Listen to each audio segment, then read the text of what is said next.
அன்பான நண்பர்களே வணக்கம். நாம் கேட்டுக்கொண்டிருப்பது திரு இந்திரா சௌந்தரராஜன் அவர்களின் சிதம்பர ரகசியம். வாசிப்பது ஸ்ரீலதா தயாளன். போன பகுதியில் ராஜேந்திரனுக்கு சித்தர் கொடுத்த தங்கத்துகள் மண் துகளாக மாறியது எப்படி? இனி கதைக்குள். கந்தசாமி, நீ சொன்ன மாதிரி இது பெரிய மாயமால இருக்கு. முதல்ல தூக்கி எறிங்க கழுதைய. இது கையில் இருந்து கை கால் இழுத்துட போகுது. கந்தசாமி பதற ராஜேந்திரனும் அதை அப்படியே மடித்து தூக்கி போட்டான். ஆமாம், என்னங்க இதெல்லாம், நீங்கள் என்ன பேசுகிறீங்க என்று தெய்வானையும் புரியாமல் கேட்க அவளிடம் தெருவில் நடந்ததை சொல்லத் தொடங்கினான். ஆசாரி வீடு. தன் வசமுள்ள பொட்டலத்தை பிரித்து அந்த தங்கத்தூளை பார்த்தபடி இருந்தார் ஆசாரி. அவரது கண்களில் ஆசை ஒளி. அருகில் வந்த மகன் திருவேங்கடம், என்னையா இது தூளாயிருக்கு, இப்ப இப்படியும் சொர்ணம் வர ஆரம்பிச்சிடுச்சா என்று கேட்டவனிடம் பதில் பேசாமல், ஏய், நாம குபேரனாகிற காலம் வந்துடுச்சுடா. இது ரசவாத தங்கம். இப்பதான் சாமார்த்தியமா ஒருத்தங்கிட்ட இருந்து அடிச்சேன். இதை கொடுத்தவன் ஒரு சித்தன். அநேகமா அவன் ரசவாதியாகத்தான் இருக்கணும். நம்ம ஊருக்குள்ளதான் இருக்கான் என்று கூறவும் மகன் முகத்தில் பேராச்சரியம். அத்தியாயம் 5. ஆலமர நிழலில் தத்துவம் நான், ஆனந்த தாண்டவ மகத்துவமும் நான். திருவேங்கடம் திகைப்பாக அப்பா ராமையா ஆசாரியை விழிகள் விரிய பார்த்தான். பிறகு, ஐயா, இதெல்லாம் நெசம்தானா, இல்லை யாராச்சியும் 2 நம்பர் வேலை விடுறாங்களா என்று கேட்டான். 2ஆம் எண் என்று குறிப்பிட்டாலே தொழில் முறையில் அது நேர்மைக்கும் நாணயத்திற்கும் சம்பந்தமில்லாத ஒரு ஏமாற்று வேலை என்பதுதான் பொருள். அநேகமாக தங்கம் வாங்கி விற்கின்றவர்களுக்கு இந்த வார்த்தையும் அத்துப்படி. எனவே மகன் கேட்ட கேள்வி ராமையாவுக்கு புதிதல்ல. இல்லை, இது ரசவாத தங்கம்தான். பாலில் கூட போட்டு பார்த்துட்டேன். பால் திரிஞ்சு பச்சையா போச்சு. பச்சையானா? பச்சை நிறத்தை சொன்னேன். அப்படியெல்லாம் கூட ஆகுமா என்ன? ரசவாதம்னா ஆகும். நம்ம பரம்பரையில் ரசவாதம் தெரிஞ்ச பாட்டன்மார்கள் இருந்திருக்காங்க. ஆனால் என்ன காரணமோ அவங்களுக்கு தெரிஞ்சதை வாரிசுங்களுக்கு சொல்லித்தராமலேயே போயிட்டாங்க. எதனால் அப்படி தெரியல. ஒரு கொடுமை என்னன்னா, அவங்களும் சித்தர் சாமியாராகி நம்ம குடும்ப தொடர்பே இல்லாமல் ஒதுங்கிட்டாங்க. கோட்டிங்க, அவங்களும் வாழாமல் நம்மளையும் வாழ விடாமல் பண்ணிட்டாங்க. விடு, இப்போ நமக்கு ஒரு சந்தர்ப்பம் கிடைச்சிருக்கு. எப்பாடு பட்டாவது ரசவாத சாமியாரை நாம் தேடி பிடிச்சு அவர் காலில் விழுந்து இந்த வித்தையை கற்றுக்கணும். நம்ம பாட்டன்மாரே சொல்லித்தரல, இவங்க யாரோ சொல்லி தருவாங்களா? முயற்சி தானே திருவேங்கடம். காசா பணமா? எல்லாத்துக்கும் மிஷின் வந்து நம்மளோட தொழிலே இப்போ அழிவில் இருக்குது. நம்ம பிள்ளைங்களும் இதை நம்பி பொழைக்க முடியாதுன்னு வேற வேலைக்கு போகத்தான் ஆசைப்படுறாங்க. இந்த நிலையில் நமக்கு ஒரு வாய்ப்பு கிடைச்சிருக்கிறத நினைப்போம். ஆமாம், எனக்கு தெரிஞ்சு உம்மி அளவு தங்கத்தை கூட நீங்கள் களவாண்டதில்லை. நம்ம சுற்று வட்டாரத்தில் உங்களுக்கு சத்திய வந்தன்னே பேர். நீங்கள் போய் எப்படி இந்த தங்கத்தை களவாடினீங்க? வாஸ்தவந்தான், இது ஒன்றும் அந்த டாக்டர் சம்பாதிச்ச சொத்து இல்லை. வர்ற வழியில் புழுதி மண்ணால் கிடைச்சிச்சு. எனக்கோ இதோட பின்னால் ஒரு ஆராய்ச்சி இருக்குது, அதான் அதை எடுத்தேன். அப்போ கூட களவாண்டேன்னு சொல்லாமல் எடுத்தேங்கிறீங்களே, இதை களவுங்காத. நம்ம ஊரில் ஒரு மாயாஜாலம் நடக்க ஆரம்பிச்சிடுச்சு. அதோட ஒரு அத்தியாயம்தான் இது. டிவி, கம்ப்யூட்டர், செல்ஃபோன்னு பொழந்து கட்டிக்கிட்டு இருக்கோம். இந்த காலத்தில் மாயாஜாலம்னா எப்படிங்க ஐயா? ஏல, இப்போ இருக்கிறத விட மேலான வசதிகளோட ஒரு காலம் இதுக்கு முன்னால் இருந்திருக்குதுடா. உட்கார்ந்த இடத்துல இருந்து நடக்கிறது எல்லாம் மனசாலேயே பார்த்து சொன்ன ஒரு கதாபாத்திரம்தான் சஞ்சயன். மகாபாரதத்தில் கண்ணு தெரியாத திருதராஷ்டிர மகாராஜா பக்கத்தில் இருந்தவன். இவன் யுத்த காலத்தில் நடக்கிற சண்டையை அப்படியே அந்த ராஜா கிட்ட சொன்னவன். இப்போ அதுக்கெல்லாம் உனக்கு ஒரு செல்ஃபோன் தேவை. ஆனால் இப்படி ஒரு கருவி கூட இல்லாமல் சொன்னவன் அவன். அதே மாதிரி ரெக்கை இல்லாமல் பறந்தவன் அனுமன். பூ விமானத்தில் சீதையை தூக்கிட்டு போனவன் ராவணன். ஒரு தர்ப புள்ளையே பானமாக போட்டவன் ராமன்டா. நான் ஒன்று கேட்டால் நீங்கள் ஒன்று சொல்கிறீங்களே, இதெல்லாம் கதை இல்லை. கதை தான், நடந்த கதை. நம்ப முடியலையே. இதோ பாரு, நம்புற விஷயம் மாதிரியே நம்ப முடியாத விஷயங்களும் இருக்கிறது தான் நாடு. நீங்கள் என்ன சொல்ல வரீங்கன்னே புரியல. திருவேங்கடம் இப்போ என்ன எதுவும் கேட்காத, நான் சொல்கிறத மட்டும் கேளு. வீதியில் திரியிற இந்த சித்தர் சாமிங்க எல்லாம் ராத்திரியில் எங்கே தங்குறாங்கன்னுங்கன்னு கண்டுபிடி. மிச்சத்தை அப்புறம் சொல்கிறேன். ராத்திரியில் காவிரி ஆற்றுக்கு நடுவில் ஒன்றா கூடி சம்போ மகாதேவான்னு ஒரே ஆட்டம் பாட்டமால இருக்காங்க. அப்போ சரி, இன்னைக்கே பார்த்துட வேண்டியது தான். நீ போய் நல்ல செவ்வாழை தார் ஒன்று வாங்கிட்டு வா. அப்படியே 1 லிட்டர் தேன், கொஞ்சம் ராகி மாவு, 5-6 கிலோ மூங்கில் அரிசி, இதில் கிடைச்சதையெல்லாம் வாங்கிட்டு வந்துடு. இதெல்லாம் அவங்களுக்கா? ஆமாம், வெறும் கையோட போகாமல் இதோடெல்லாம் தான் போகணும். போய் குருநாதான்னு அப்படியே வெட்டின மரம் மாதிரி காலில் விழுந்துடணும். அப்பா ஒரு முடிவோடு இருப்பது மகனுக்கு புரிந்துவிட்டது. ஆனாலும் இதனால் பெரிதாக நல்லது நடந்துவிடும் என்று அவன் ஆழ்மனது ஏனோ நம்ப தயாரா இல்லை. சாப்பிட்டு முடித்து அமர்ந்த நிலையில் மனதில் இனம் புரியாத சந்தோஷம். சொந்த ஊரில் பண்ணை வீட்டில் பசியாறி அமர்ந்திருக்கும் ஒரு தருணம் என்பது நிச்சயம் உற்சாகமான தருணம். ராஜேந்திரனும் அதை அனுபவிக்க தொடங்கினான். தாளித்த குழம்பு, வதக்கிய எண்ணெய் கத்தரிக்காய், அதிகம் புளிக்காத தயிரில் வெள்ளரி பச்சடி, எண்ணெயில் பொரித்த உளுந்து அப்பளம், ஒட்டுமொத்த சமையலில் பாயை மணக்க செய்த நாட்டுக்கடுகை குறிப்பிட்டு தீர வேண்டும். அப்போது கூட ஒரு கடுகு கடவாய்ப்பல் இடுக்கில் இருந்து நாவால் நெம்பி வெளியேற்றப்பட்ட நிலையில் பல்லில் சிக்கி அரைப்பட்டு வாய்க்குள் பெரும் மனம் கும்மென்று பரவி மனதும் மிக ரம்யமாக அதை அனுபவித்தது. ஒரு சிறு கடுகால் இத்தனை இன்பமா? இந்த கடவுளின் சிருஷ்டியை என்னவென்று சொல்வது? ராஜேந்திரன் தன்னை மறந்திருந்த அந்த தருணத்தில் வெளியே கார் வந்து நிற்க அவன் எதிர்பார்த்து காத்திருந்த ராமச்சந்திரன் குரூப் உள்ளே நுழைந்தது. வாங்க வாங்க. என்ன டாக்டர் சார், நீங்கள் எப்போ வந்தீங்க? உங்களுக்காக தான் காத்துக்கிட்டு இருக்கேன், உட்காருங்க முதல்ல. அவர்களும் அமர சற்று அமரலாம் என்று கருதிய நிலையில் உட்கார்ந்திருந்த தெய்வானை காப்பி போட எழுந்தாள். அம்மா, சிரமப்பட வேணாம், மோர் இருந்தால் கொடுங்க, அது போதும். இன்னைக்கு காலையிலிருந்து 4 காப்பி குடிச்சு வயிறும் ஒரு மாதிரி இருக்குது என்று தடுத்தார் ராமச்சந்திரன். தெய்வானை சிரித்தபடியே உள்ளே சென்று மோரோடு வந்தாள். உப்பு போட்டு இருக்கா? அப்பா அப்படி வச்சிடுங்க. ஏன், உங்களுக்கு உப்பு போடக்கூடாதா? அதெல்லாம் இல்லை, உங்கள் கையால் உப்பு எடுத்துக்கிட்டா அதுக்கு ஏற்ப நாங்கள் நடந்துக்கிட்டே தீரணும். இப்போ ஒன்றும் சொந்தம் கொண்டாட வரல, வந்திருக்கிறது நிலம் வாங்க, அதாவது வியாபாரம். ஆகையால் அது நல்ல விதமாக முடிஞ்சிடட்டும், இந்த உப்பு மோரை எடுத்துக்கிறோம். ராமச்சந்திரனின் பேச்சு ராஜேந்திரனுக்கே ஆச்சரியமாக இருந்தது.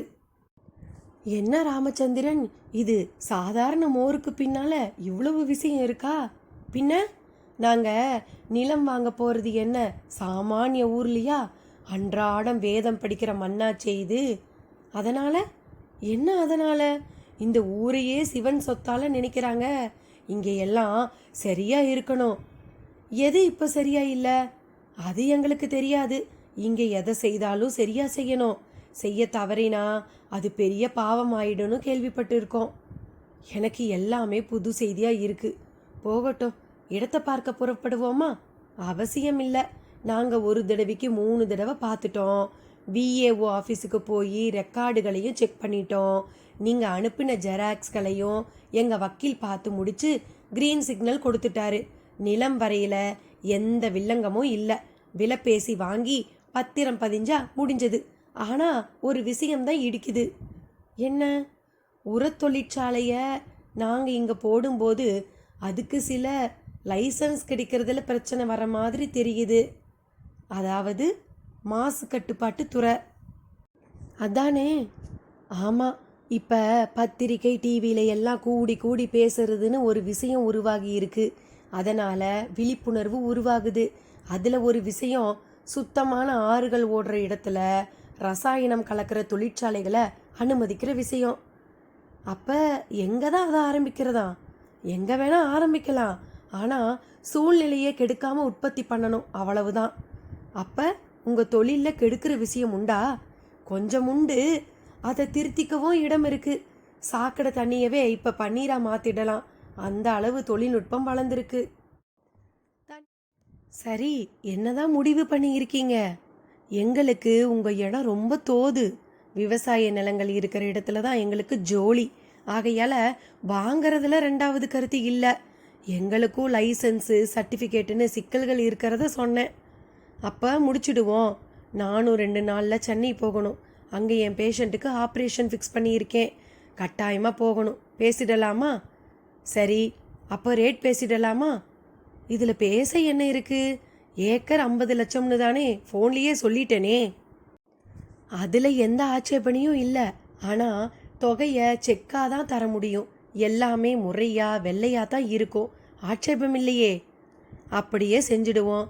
இந்த ஐடி காரங்களை நினைச்சு பயப்பட வேண்டாம்ல. அவர்களுக்குள் உடன்பாடு ஏற்பட்ட நிலையில் யதார்த்தமாக தெய்வானை மகள் ஆஷா எங்கே என்று பார்த்தாள். அவள் இருந்த இடத்தில் ஹோம்ஒர்க் செய்த நோட்டு மட்டும் காணப்பட்டது. அதனால் ஆஷா ஆஷா என்றபடியே தேடத் தொடங்கினாள். வீட்டினுள் எங்கும் இல்லை. வெளியில் வாசல் முகப்பிலும் காணவில்லை. பின்பக்கம் போய் பார்த்தபோது வேலிப்படல் திறந்து கிடந்தது. ஒருவேளை அதன் வழியாக வெளியே எங்காவது போய்விட்டாளோ என்று வேலிப்படலை அவளும் கடந்தாள். ஒற்றையடி பாதை ஒன்று போனது. அதில் ஆஷாவின் காலடி தடங்கள் தெரியவும் தெய்வானையிடம் சற்று பதற்றம்.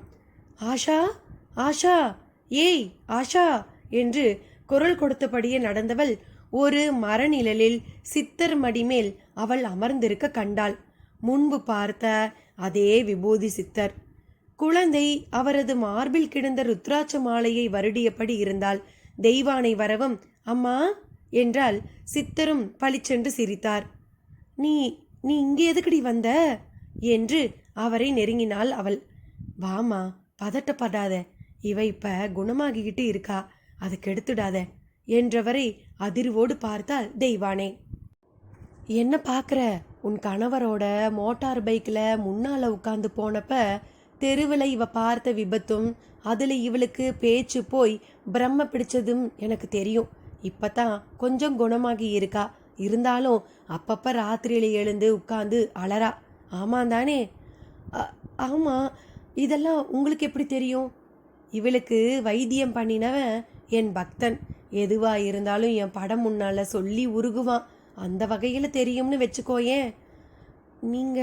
நீங்கள் யாரு? பார்த்த தெரியலையாம்மா?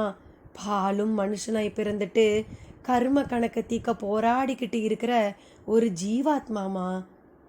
இது என்ன வேஷம்? விபூதி ஆடையம்மா. உனக்கு சொன்னால் புரியாது. ஏன் பார்க்க பயமாக இருக்கா? ஆமாம், பயப்படாத. பெரிய பெரிய காரியமெல்லாம் பண்ண போகிற நீ பயப்படலாமா? நான் பெரிய காரியம் பண்ண போகிறேனா? பின்ன அதுக்கு தானே இந்த ஊருக்கே வந்திருக்க. உங்கள் பேச்சை எப்படி எடுத்துக்கிறதுனே தெரியலையே. யாரோ ஒரு சித்தரு புழுதி மண்ணை வச்சு கண்கட்டு வித்தை காட்டி இருக்காரு. நீங்கள் இப்போ இப்படி சொல்கிறீங்க. உங்களுக்கு என்னதான் வேணும்? தெய்வானை சற்று காட்டமாகவே கேட்க சிரித்தபடி அவர் சொன்னார். மலை லிங்கமம்மா என்று. அத்தியாயம் 6. அன்பெனும் பிடிக்குள் அடைக்கலம் நான், அறிவெனும் ஒளிக்குள் விசைக்கதிர் நான். மலைலிங்கம் என்று அவர் சொல்லவும் புரியாமல் பார்த்தால் தெய்வானை. என்ன பார்க்குற? மலைலிங்கம் பற்றி நீ கேள்விப்பட்டதில்லையா? போய் உன் புருஷனோட சொந்தக்காரங்க கிட்ட கேளு, சொல்லுவாங்க. அவங்க கிட்ட கேட்கறது இருக்கட்டும், நீங்களே சொல்லுங்க.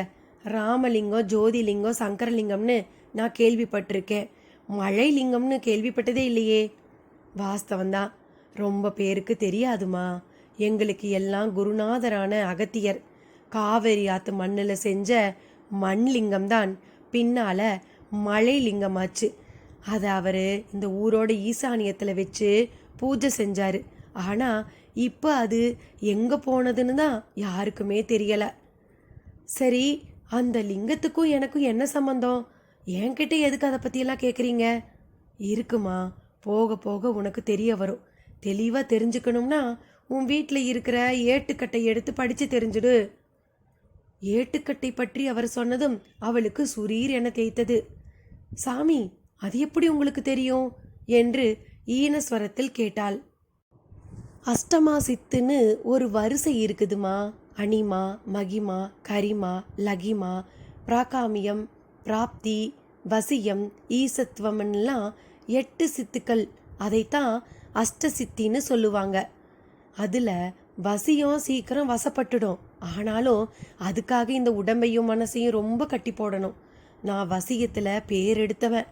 ஒருத்தரை பார்த்த மாத்திரத்தில் அவங்க மனசில் நினைக்கிறத சொல்லிடுவேன். நான் உன்னோட பேசும்போது நீயும் அதையெல்லாம் நினைச்சியா, அதான் சட்டுன்னு சொல்லிட்டேன். மனசில் நான் நினைக்கிறத உங்களுக்கு எப்படி கேட்கும்? கேட்கும்மா.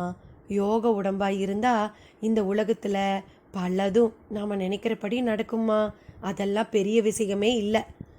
உங்கள் பேச்சு எனக்கு ஒரு படபடப்பை தருது. ஆஷா, வா போகலாம். நான் வரேன் சாமி, என்னை விட்டுடுங்க. தாராளமாக இப்போ போமா. ஆனால் இந்த ஊரை விட்டுட்டு நீ போக முடியாது.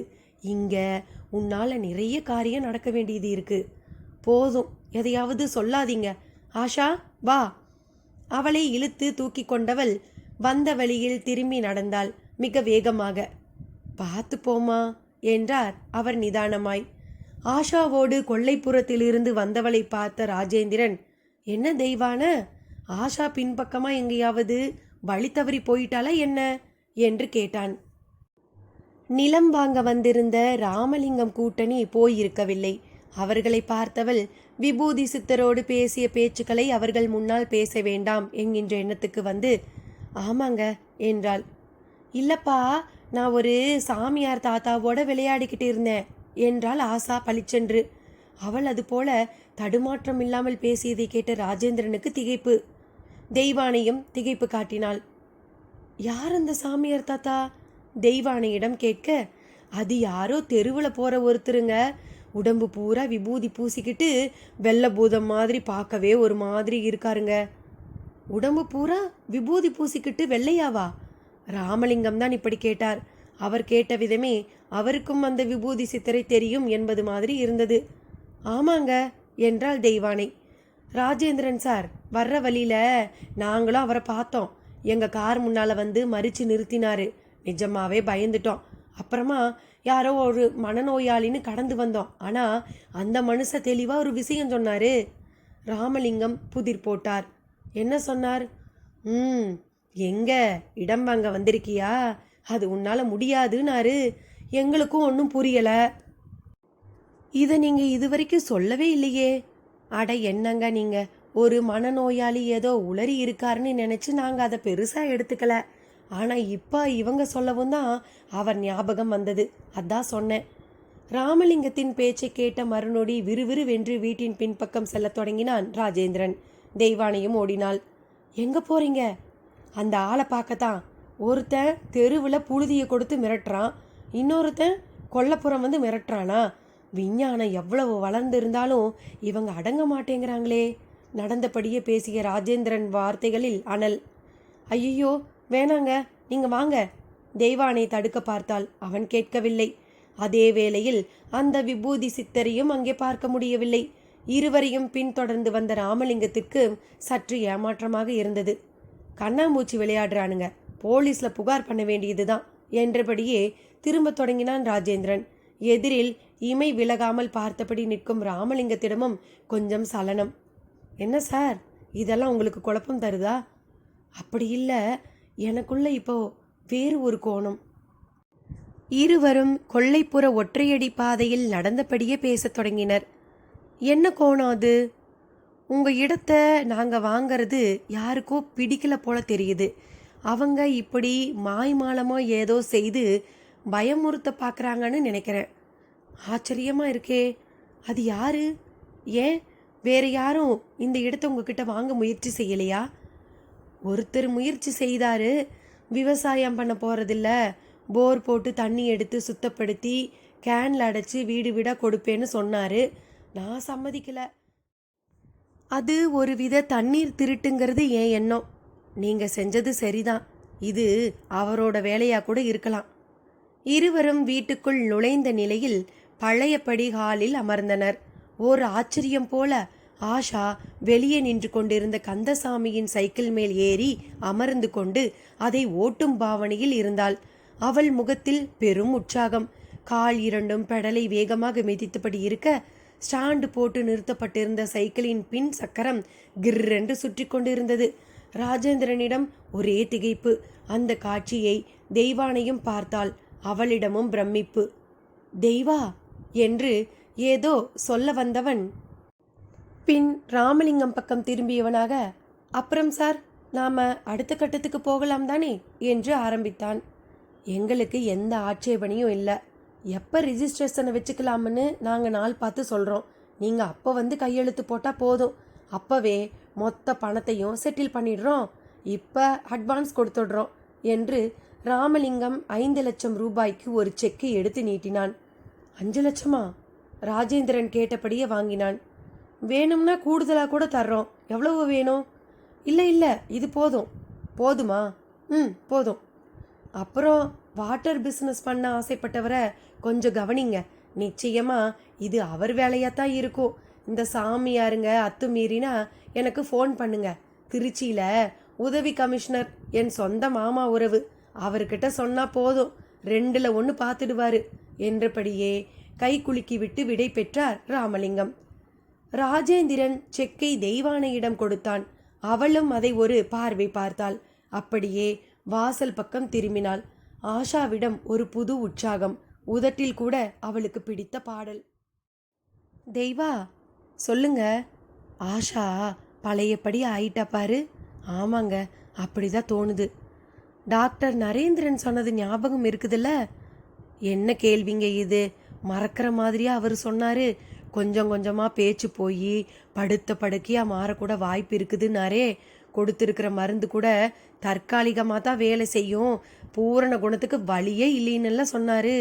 இருவரும் பேசிக்கொண்டே ஆசா அருகில் செல்ல, அவளும் டாடி மம்மி என்று அப்படியே அவர்களை நோக்கி பாய்ந்தாள்.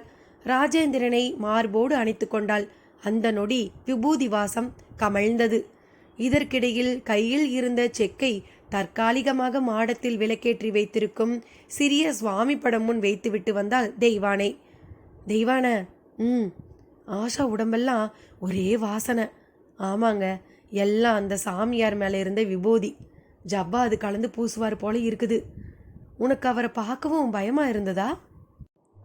கொஞ்சம் அப்படித்தாங்க இருந்தது. அதுலேயும் இவ அவரோட மடியில் உட்கார்ந்ததை பார்க்கவும் பகீர்னு ஆயிடுச்சு. எனக்கு இப்போ ஒரே குழப்பமாக இருக்கு தெய்வா. நம்மளை சுற்றி ஏதோ நடக்குது. அது நல்லதா கெட்டதான்னு தெரியலை. ஆமாம், உன்கிட்ட அவர் எதுவுமே சொல்லலையா? சொன்னாருங்க, நிறையவே சொன்னார். அந்த ராமலிங்கம் முன்னால் பேச வேண்டாம்னு தான் நான் பேசலை என்ற தெய்வானை அவர் சொன்ன அவ்வளவையும் சொல்லி முடித்தாள். ராஜேந்திரன் முகத்தில் பெரும் இறுக்கம். என்னங்க அமைதியாயிட்டீங்க? அந்த மலைலிங்கம் பற்றி தான் யோசிக்கிறேன்.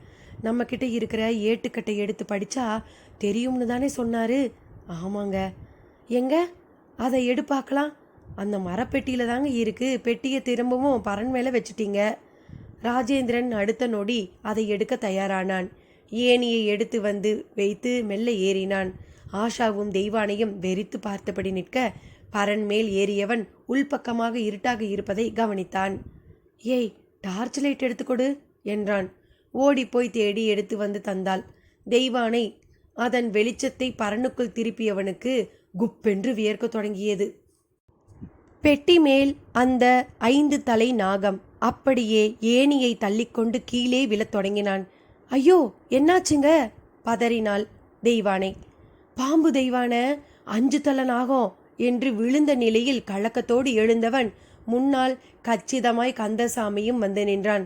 ஐயா, என்ன சொல்றீங்க என்று ராஜேந்திரனுக்கு உதவியபடியே கேட்டான். அது பாம்பு, 5 தலை. ராஜேந்திரனிடம் வார்த்தைகள் தந்தி அடிக்க தொடங்கின. என்னையா சொல்றீங்க? நான் பார்த்த மாதிரியே நீங்களும் பார்த்தீங்களா? ஆமாம் ஆமாம். சொல்லும்போதே ராஜேந்திரன் பார்வை பயத்தோடு பரன் பக்கம் சென்றது. அங்கே இருந்தவர்களிடம் ஒரு வித ஸ்தம்பிப்பு. அது மரப்பெட்டி சிற்பம்னு சொன்னீங்களே, அதை பார்த்து தான் பயந்துட்டீங்களா என்று கேட்டவன் மிக நிதானமாக பூனை போல ஏணி மேல் ஏறி பார்க்க முனைந்தான். பெட்டி பளிச்சென்று டார்ச் லைட் வெளிச்சத்தோடு கண்ணில் பட்டது.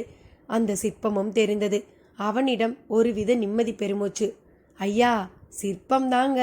உண்மை புரியாம என்ன மாதிரியே நீங்களும் பயந்துட்டீங்களா என்றான் சற்று கேலியான குரலில். டூ வீலரில் ஊர் முழுக்க சுற்றியும் சித்தரோடு சாமியாரையோ ஒருவரையும் பார்க்க முடியவில்லை.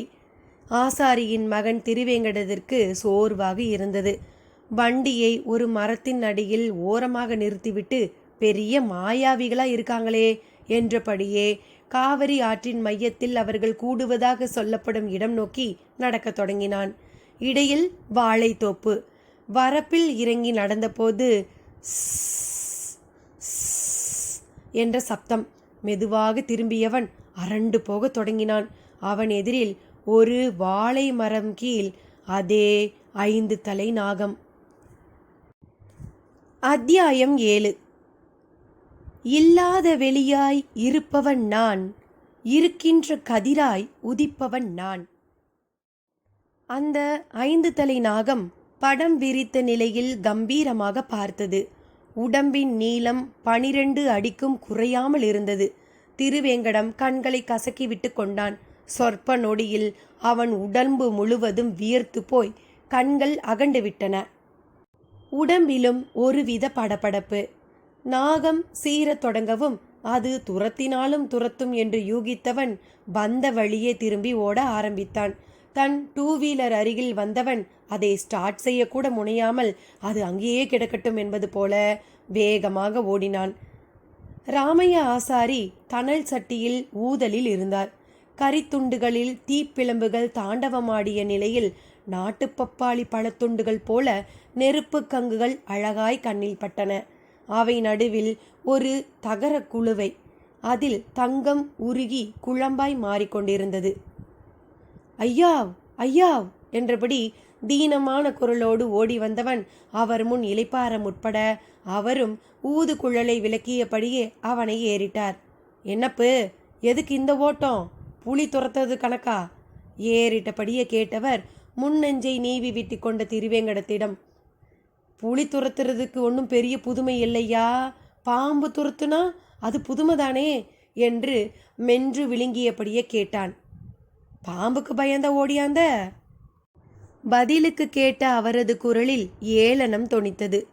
ஐயா, சாதாரண நல்ல பாம்பு சாரப்பாம்போ இல்லைங்க, அது 5 தலை நாகமுங்க ஐயா. 5 தலை நாகமா? ஆசாரி வாயை பிளக்க அவனும் விவரித்து முடித்தான். ஏலை, தெளிவா பார்த்தியா இல்லை ஏதாச்சும் சினிமா பட போஸ்டர் பார்த்துட்டு பயந்தியா என்று அப்போதும் அவர் நம்பாத குரலில் கேட்க, வாழைத்தோப்பில் எப்படியா சினிமா போஸ்டர் வரும்? அதுவும் சரிதான். ஆமாம், பக்கத்தில் சித்தை எவனாவது இருந்தானா? யாரும் இல்லை. என் நேரத்துக்கு ஒருத்தர் கூட கண்ணில் படலை. ஐயா, அப்போ இது அவங்க வேலையாக இருக்குமோ? அவங்க வேலையே தாண்டா. எப்படி இவ்வளவு தீர்மானம் சொல்கிறீங்க? அவங்கள நீ யாருன்னு நினச்ச? புழுதிய தங்கமாக ஆக்கிறவங்களுக்கு புழுவை பாம்பாக்கிறது பெரிய விஷயமா என்ன? அப்போ அந்த 5 தலை நாகம் அவங்க சம்மந்தப்பட்டதாக தான் இருக்கணும். பதஞ்சலின்னு ஒரு சித்தரு, பாம்பு உடம்பு, மனுஷ தலை அவருக்கு. பாம்பாட்டினே ஒரு சித்தரு, கண்ணில் படுற பாம்புகளை எல்லாம் சாதாரணமாக பிடிச்சி தான் உடம்பு மேலே விட்டுக்குவார். சரியா? இப்போ என்ன சொல்ல வர்றீங்க? நீ தேடி அலையிறது அவங்களுக்கு தெரிஞ்சு போச்சுன்னு நினைக்கிறேன். அது எப்படியா? அதான் சித்தரு, காற்றுல கரைவாங்க, நீர் மேலே நடப்பாங்க, கூடு விட்டு கூடு பாய்வாங்க. ராமையா ஆசாரி அவர்கள் பற்றிய ஒரு விமர்சனம் செய்த நிலையில் இருட்டிவிட்ட 7 மணி அளவில் நமச்சிவாயம் என்றொரு குரல் வீட்டு வாசல் புறம் இருந்து ஒலித்தது. அவருடைய மனைவியும் திருவேங்கடத்தின் தாயுமான மனோன்மணி ஊரில் உள்ள மாரியம்மன் கோவிலுக்கு போய்விட்டு வந்திருக்கும் நிலையில் அவரை பார்த்தவளாக, ராப்பிச்சையா என்று கேட்டாள். நின்று வெறித்த அந்த மனிதர், பிச்சைக்கு வரல தாயி, எச்சரிக்கை வந்திருக்கேன். ஊருக்குள்ள யாரையும் தேட வேண்டாம்னு சொல்லு, களவும் பாவம்னு சொல்லு என்று சொன்ன நொடி திரும்பிவிட மனோன்மணி முகத்தில் சலனம். அதற்குள் திருவேங்கடம் வாசல் பக்கம் வந்தவனாக, யாருமா இந்த நேரத்தில் நமச்சிவாயம்னு கத்தினது என்று கேட்டான். இருட்டில் சரியா தெரியலடா, யாரோ பரதேசி, அவர் கூட பிச்சை கேட்டு வரலையா, ஊருக்குள்ளே எதையோ தேட வேண்டாம்னு சொல்லு, களவும் பாவம்னு சொல்லுன்னு சொல்கிறாருடா. வீட்டுக்குள் நுழைந்தபடி அவள் சொன்னது ராமையா ஆசாரி காதில் விழுந்து அவர் முகத்திலும் பெரும் மாற்றம். திருவேங்கடமும் அதை கவனித்தான். ஐயா, கவனமா இருக்கணும்யா, நம்மளை தெரிஞ்சுக்கிட்டாங்க. ஐயா, என்ன சொல்றீங்க? இரு, அந்த பொட்டலத்தை எடுத்து பார்க்கறேன் என்று ஆசாரி உள்ளே தான் தொழில் புரியும் இடத்துக்கு சென்று சரிந்த மரமேஜையின் டிராயரை திறந்து அதில் இருந்த ஒரு சாக்லேட் டப்பாவின் மேல் மூடியை திறந்து அதற்குள் வைத்திருந்த தங்க பொட்டலத்தை எடுத்து பார்த்தார். விபூதி கம கமவென்று வாசமடித்தது. தங்கத்தூள் இல்லை. ராமையாவுக்கு ஆச்சரியம், வியர்க்க தொடங்கிவிட்டது. இரவு நேரம். செல்போன் திரையில் நேரத்தை பார்த்த ராஜேந்திரன் கந்தசாமி அங்கம்மாளை அனுப்பிவிட்ட நிலையில் பெட்ரூமை ஏறிட்டான். உள்ளே ஆஷாவும் தெய்வானையும் செஸ் விளையாடியபடி இருந்தனர். அறையின் அந்த நாளைய மின்விசிறி கிரக் கிரக் என்ற சத்தமுடன் சுழன்று கொண்டிருந்தது. இருவரையும் நெருங்கினான். கைலி உடுத்தியிருந்தான். உற்சாகமாக ஏறிட்டாள் ஆஷா. பின், டாடி, நாம விளையாடலாமா என்று கேட்டாள். நல்லா விளையாடுறாங்க, இது 3வது மூவு, 2லேயும் இவ தான் ஜெயிச்சா என்றாள் மகிழ்வான குரலில் தெய்வானை. ஆஷா கண்ணு, உனக்கு தூக்கம் வரலையாமா? இல்லப்பா, நான் இப்போ ரொம்ப பிரிஸ்காக ஃபீல் பண்ணுறேன். மாத்திரை மருந்து சாப்பிட்டியா? இல்லை, எனக்கு இனி அதெல்லாம் வேணாம், அதான் நான் நல்லாயிட்டேனே. அப்படின்னு யார் சொன்னா? நான் தான் சொல்கிறேன். என்னை பார்த்தா தெரியலையா? ஹோம்ஒர்க் எல்லாம் கூட பண்ணி முடிச்சிட்டேன். பட்பட் என்று பதில் சொன்னாள் ஆஷா. ராஜேந்திரனுக்கு பிரமிப்பாக இருந்தது. சரி சரி, விளையாடினது போதும், படுங்க என்றான். நாங்கள் படுக்கிறது இருக்கட்டும், நீங்கள் எங்கே படுக்க போகிறீங்க? நான் இப்படி கீழே படுத்துக்கிற தெய்வான. கீழையா? அவள் சற்று பயந்தாள். இன்னைக்கு ஒரு நாள் தானே. அப்போ நாளைக்கே நம்ம ஊருக்கு கிளம்பிடுவோமா? வந்த வேலை முடிஞ்சிடுச்சே, கிளம்ப வேண்டியது தான்.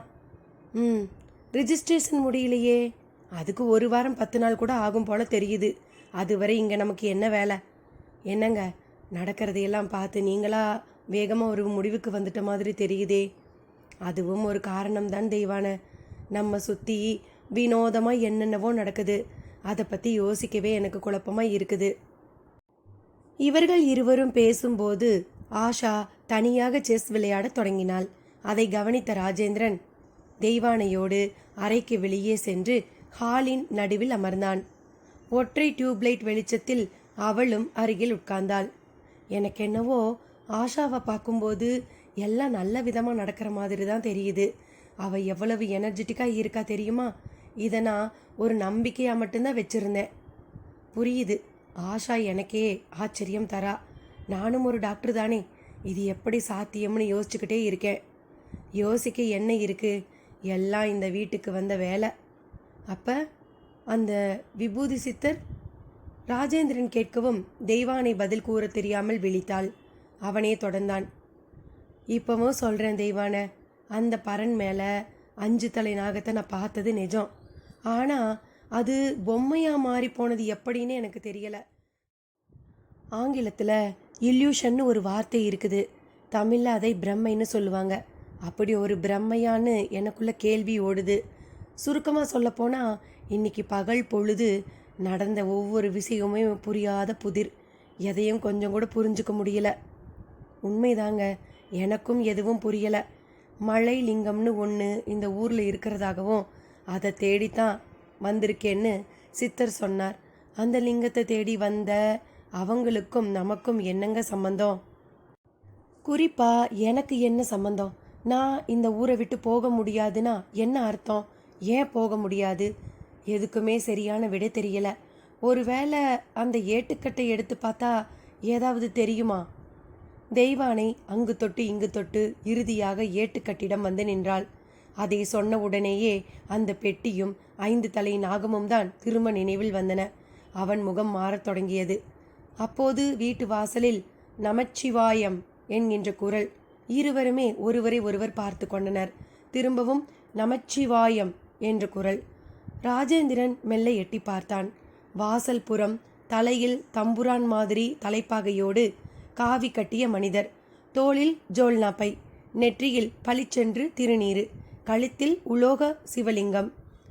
அவர் திரும்ப குரல் கொடுத்தார். நமச்சிவாயம். ராஜேந்திரன் வெறித்து பார்த்தான். யாசகத்துக்கு வந்தது போல தெரியவில்லை. மதிப்புக்குரிய தோற்றம். யார் சாமி நீங்க இந்த நேரத்தில்? நான் ஒரு சிவனடியாருங்க.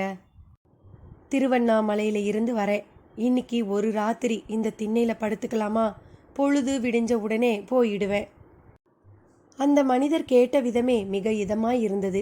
ராஜேந்திரன் சரியென்று சொல்லாமல் மறுப்பு கூறாமல் அவரை மலங்க மலங்க என்று பார்த்தான். அவரோ திரும்ப பேசினார். இந்த ஊரில் சத்திரம் சாவடின்னு எதுவும் இல்லை. இருந்தால் அங்கே போயிடுவேன். இந்த ஊரில் நீங்கள் யாரை பார்க்கணும்? என் குருநாதரை பார்க்க வந்திருக்கேன். உங்கள் குருநாதர் யார்? அவர் இந்த ஊரில் எங்கே இருக்காருன்னு உங்களுக்கு தெரியுமா? அவர் இனிமே தான் வரப்போகிறாரு. நாங்கள் முன்னாலேயே வந்துட்டோம். அவர் இனிமே தான் வரப்போகிறாரா? நீங்கள் முன்னாலேயே வந்துட்டீங்களா? உங்கள் பேச்சே புரியலையே. ஆமாம், இப்போ புரிஞ்சிக்க கொஞ்சம் கஷ்டமாக தான் இருக்கும். ஆனால் போக போக எல்லாம் புரியும். போதும் சாமி, ஏற்கனவே நாங்கள் ரொம்ப குழம்பி போய் இருக்கோம். உங்களை மாதிரி சாமியார்கள் இந்த ஊருக்குள்ளே நிறைய நடமாட தொடங்கிட்டாங்க. இப்போ நீங்கள் வந்திருக்கீங்க. எனக்கு எதுவும் சரியாக படலை. தயவு செய்து இடத்த காலி பண்ணுங்க. சரி, உங்களை நான் வற்புறுத்த விரும்பலை, வரேன். அவர் திரும்ப தொடங்க, நில்லுங்க சாமி என்றபடியே வந்தால் தெய்வானை. நீங்கள் தாராளமாக இந்த திண்ணையில் தங்கிக்கோங்க என்றவள் ராஜேந்திரனை உள்ளே வரும்படி செய்கை காட்டினாள். அவனும் சென்றான். அவர் திண்ணையில் தான் தங்குறேங்கிறாரு. நமக்கும் ஒரு நல்ல காவல் மாதிரி ஆச்சுல்ல, அதான் சொன்னேன். எனக்கு என்னவோ நீங்கள் தனியாக கீழே படுத்துக்கிறது சரியா படலைங்க என்று அவரை தங்க சொன்னதற்கான காரணத்தை கூறினாள். இந்த மாதிரி சாமியார்களால் தானே நமக்கு குழப்பமே. நீ இவரை போய் காவலுங்கிறியே தெய்வான. காவல் தாங்க. நீங்கள் வேற 5 தலை நாகத்தை பார்த்த பயத்தில் இருக்கீங்க. இந்த ராத்திரியில் ஒருவேளை அந்த பாம்பு மறுபடியும் கண்ணில் பட்டா? பயமுறுத்தாத. அது நிஜமா பிரம்மையானே புரியாமல் இருக்கேன். அவர்கள் தங்களுக்குள் பேசிக்கொள்ள அந்த மனிதர் வாசல் பக்கம் இருந்து திரும்பவும் நமச்சிவாயம் என்றார். இம்முறை தெய்வானை சென்றாள். அவர் திண்ணையில் காவி துண்டை விரித்து சம்மணமிட்டு அமர்ந்திருந்தார். தெய்வானை வரவும், குடிக்க கொஞ்சம் தண்ணி கிடைக்குமா என்று கேட்டார். அவளும் கொண்டு வந்து தந்தாள். குடித்து முடித்தவர் சொம்பை திரும்ப தந்தபடியே, இந்த வீட்டில் சர்ப்ப நடமாட்டம் இருக்கும் போல தெரியுதே என்று கேட்டார். தெய்வானை விதிர்க்க தொடங்கினாள். அத்தியாயம் 8. வெட்ட வெளிதனில் வட்ட திகிரியும் நான், நட்ட நடு இரவில் நன்னிலாவும் நான். சர்ப்ப நடமாட்டம் இருப்பது போல் தெரிகிறது என்று அந்த மனிதர் கேள்வி கேட்ட மறுநொடி தெய்வானை திகைத்தாள். அவரை வெறித்து பார்த்தாள். என்னம்மா அப்படி பார்க்குற? இருக்குதானே? அப்படித்தான் தெரியுது சாமி. அப்போ சந்தேகமாக இருக்கா, ஊர்ஜிதமாக இல்லையா? அது நாங்கள் சென்னையில் ஒரு அப்பார்ட்மெண்ட்டில் குடியிருக்கோம். இது எங்கள் பூர்வீக வீடு. நேற்று தான் வந்தோம். குறிப்பாக எனக்கு இந்த வீட்டை பற்றி எதுவும் தெரியாது. அதே சமயம் வீட்டு பரன் மேலே ஒருத்தருக்கு 2 பேர் பாம்பை பார்த்து பயந்துட்டாங்க. ஆனால் அதை பிரம்மைன்னு நினைக்க வேண்டியது இருக்குது. தெய்வானை ஒரு தெளிவு இல்லாமல் பேசினாள். அவர் பூடகமாக சிரித்தார். அதற்குள் ராஜேந்திரனும் வெளிப்புறம் வந்து அவளோடு சேர்ந்து கொண்டான். தெய்வான, என்ன அரட்ட? அதெல்லாம் இல்லைங்க. இந்த வீட்டில் சர்ப்ப நடமாட்டம் இருக்கிற மாதிரி தெரியுதுன்னார் சாமி. எனக்கு பக்குன்னு ஆயிடுச்சு. அதான் பேசிக்கிட்டு இருக்கேன். சர்ப்ப நடமாட்டமா? அப்படின்னா சர்ப்பம்னா தெரியாதா? பாம்புங்க. அது எப்படி இவருக்கு தெரியும்? அதை நீங்களே கேளுங்களேன். தெய்வானை திசை திருப்பிவிட ராஜேந்திரனும் பதில் வேண்டி அவரை பார்த்தான். யோக வாழ்க்கை வாழ்ந்தா பல ரகசியங்களை உணர முடியும் தம்பி. நான் ஒரு யோகி. பாம்போட வாடைய என் ஆசை உணர்ந்ததால தான் கேட்டேன் என்று அவரும் இதமாய் பதில் சொன்னார். அடுத்து என்ன கேட்பது என்று தெரியாமல் சில வினாடிகள் வெறித்தவன், 5 தலை நாகம் நிஜமா இருக்குமா சாமி என்று கேட்டான். ஏன்பா, அப்படி ஒன்றை பார்த்தியா? ஆமாம், ஆனால் அதை பார்த்தும் என்னால் நம்ப முடியல. 5 தலை நாகத்தை மரப்பெட்டியில் பொறிச்சிருக்காங்க. அதுதான் கண்ணுக்கு அப்படி பட்டுச்சோன்னு ஒரு குழப்பம். ஓ, அப்போ அரவப்பெட்டி உன் வீட்டில் தான் இருக்குதா? அரவப்பெட்டியா? என்ன சொல்கிறீங்க? நாகப்படம் பொறிச்ச மரப்பெட்டி தானப்பா அரவப்பெட்டி. அது சரி, அப்படின்னா என்ன அர்த்தம்? அப்படி ஒரு பெட்டி எங்கள் வீட்டில் பரனில் ரொம்ப காலமாகவே இருக்குது சாமி. நமச்சிவாயம், நமச்சிவாயம். குருவருள் என்னை சரியான இடத்துக்கு தான் கொண்டு வந்துட்டு இருக்கு. அவர் தாடியை தடவி கொண்டு பெருமூச்சு விட்டார். சாமி, என்ன சொல்றீங்க? அந்த பெட்டியை நான் பார்க்கலாமா? எங்க வீட்டு பெட்டியை நீங்க எதுக்கு பார்க்கணும்? இன்னும் சில நாட்கள்ல காவிரியில வெள்ளம் வரப்போகுது. அது சாதாரண வெள்ளம் இல்லை, அது விசேஷ சக்தி படைச்ச சப்த நதி வெள்ளம். சாமி, நான் ஒன்று கேட்டால் நீங்கள் ஒன்று சொல்கிறீங்களே. அட ஆமாம்ல, நான் விவரமா தெளிவா எல்லாத்தையும் சொல்கிறேன். அந்த பெட்டியை நீ திறந்து பார்த்தியா? பார்த்தேன் சாமி. உள்ள ஏட்டுக்கட்டுகள் இருக்கு. ஒன்றை மட்டும் எடுத்து பார்த்தேன். அம்பலத்து மாயங்கள்னு மேலே எழுதி இருந்தது. ஊடுருவி படிக்க முடியல, புரியாத எழுத்துங்க. சபாஸ் சபாஸ், எது கிடைக்கணுமோ அது கிடைச்சிடுச்சு. குருநாதர் ரொம்ப சந்தோஷப்படுவார். தொடர்ந்து புரியாத மாதிரியே பேசிக்கிட்டு போறீங்க. இந்த ஊருக்கு வந்ததுல இருந்து நாங்களும் குழம்பிக்கிட்டே இருக்கோம். நிம்மதியாக தூங்கலாம்னா இப்படி தேடி வந்து பாம்பு நடமாட்டம் இருக்கான்னு கேட்டு என்னென்னவோ சொல்றீங்களே சாமி. ராஜேந்திரன் வாய் விட்டு புலம்பினான். அவர் எழுந்தார். பிறகு, எல்லா குழப்பமும் கொஞ்ச நேரத்தில் நீங்கிடும்பா. முதல்ல நான் அந்த பெட்டியை ஒரு பார்வை பார்த்துக்கிறேன். அதை காவல் காத்துட்ருக்க பதஞ்சலி நாகத்தை தான் நீ பார்த்துருக்க. பெரிய பாக்கியம். காலம் கடந்து வாழ்கிற சித்தர்களை எந்த வடிவத்தில் பார்க்கறதும் பாக்கியம்தான், அதை தெரிஞ்சுக்கோ என்றவர் உள்ளே நுழைய தயாரானார். ராஜேந்திரனும் அழைத்து சென்றான். அங்கே செஸ் விளையாடிய ஆஷா அப்படியே தூங்கிவிட்டு இருந்தாள். அரை கதவை சாத்திவிட்டு வரும்படி அவர் செய்கை செய்யவும் தெய்வானை அப்படியே செய்தாள். பின்னர் ஏணி வைத்து மேலே ஏறி பார்த்தார். பெட்டி தெரிந்தது. இறக்கினார். அதன் முன் சாஷ்டாங்கமாக விழுந்து வணங்கினார். அதன் பின் மெல்ல திறந்தார். உள்ளே ஏராளமான ஏட்டுக்கட்டுகள், ஒருவித மூலிகை வாசம் குப்பென்று எழுந்தது.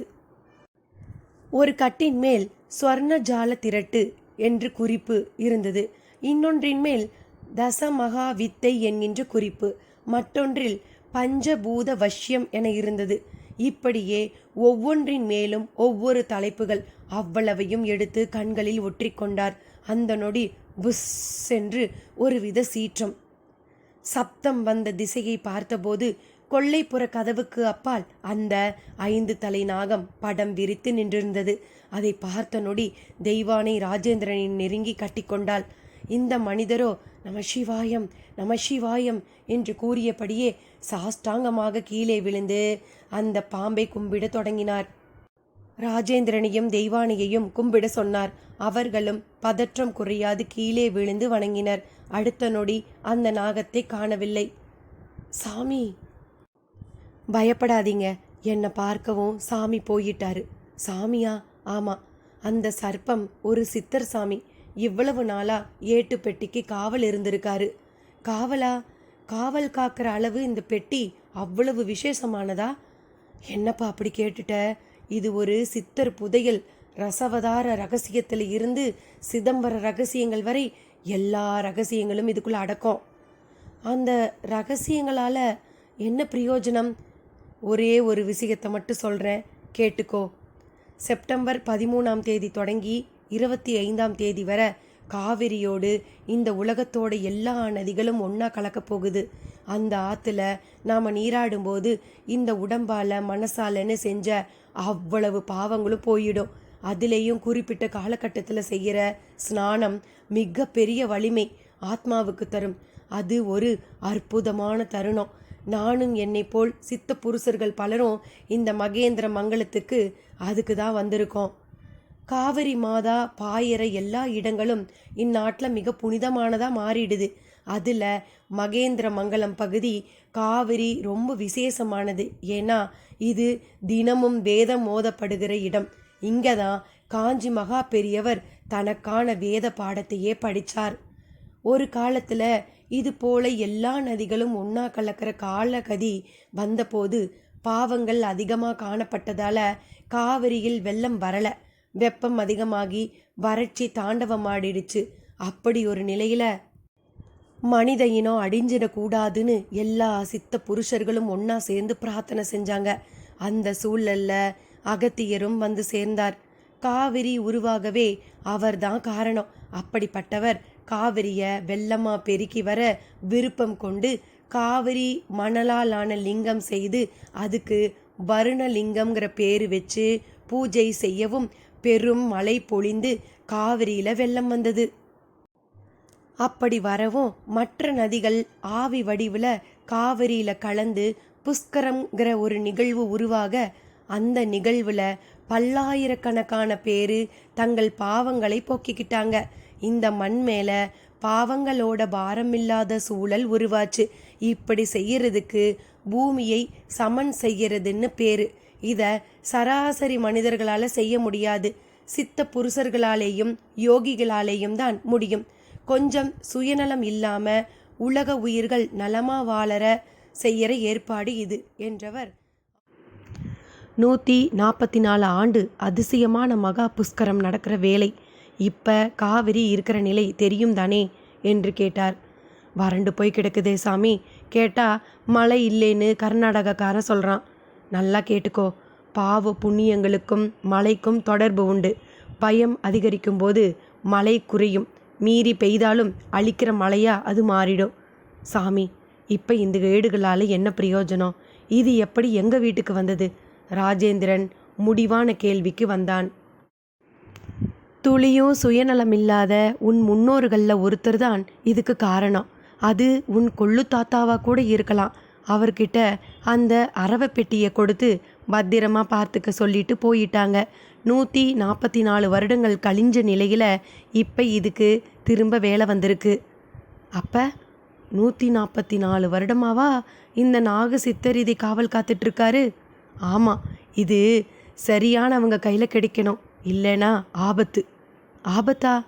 ஆமாம்ப்பா, இந்த ஏடுகளில் உள்ள ரகசியங்களுக்காக பலர் அலையாக அலைஞ்சிக்கிட்டு இருக்காங்க. குறிப்பாக மலைலிங்கம் எங்கே இருக்குதுங்கிற குறிப்பு இதில் உண்டு. அந்த மலைலிங்கம் ஒருவர் வசப்பட்டா எந்த இடத்துலையும் அதை கொண்டு மழையை பெய்விக்க முடியும். நீங்கள் சொல்கிறது உண்மைனா நம்ம தமிழ்நாடே தண்ணீர் பிரச்சனையில் இருந்து விடுபட்டுடுமே. ஏன் தமிழ்நாடுன்னு சுருக்கமாக சொல்கிற? உலகத்தையே மலைலிங்கம் கொண்டு ரட்சிக்கலாம். அது இந்த ஊரில் தான் இருக்கா சாமி? ஆமாம், அகத்தியர் தான் அதை மறைவாக வச்சதோடு வெச்ச இடம் பற்றிய குறிப்புகளையும் இதில் எழுதி வச்சிருக்காரு. இதை கொண்டு அதை வெளியே எடுத்து பூஜை செய்தால் நிச்சயம் காவேரியில் நினைச்சு பார்க்க முடியாத அளவு வெள்ளமும் 16 வருஷத்துக்கு உத்தரவாதமாக குறைவற்ற மழையும் நிச்சயம். அந்த நள்ளிரவில் அவர் பேசிய அவ்வளவு விஷயமும் ராஜேந்திரனையும் தெய்வானையையும் புரட்டி போட்டு விட்டது. அதை எந்த அளவு நம்புவது என்பதிலும் மனதுக்குள் குழப்பம். அதே இரவில் அந்த ஊரின் எல்லையில் ஓர் அகோரி கார் ஒன்றிலிருந்து இறங்கி ஊரின் சுடுகாடு நோக்கி நடக்கத் தொடங்கினான். மனிதனின் தொடை எலும்பு ஆயுதம் போல அவன் கைவசம் இருந்தது. இனி நடக்கப் போவது என்ன? அகோரியால் என்ன விளைவு ஏற்படும்? மலை லிங்கம் கிடைக்குமா? போன்றவற்றை அடுத்தடுத்த பகுதிகளில் சுவாரஸ்யமாக பார்க்கலாம். நன்றி நண்பர்களே.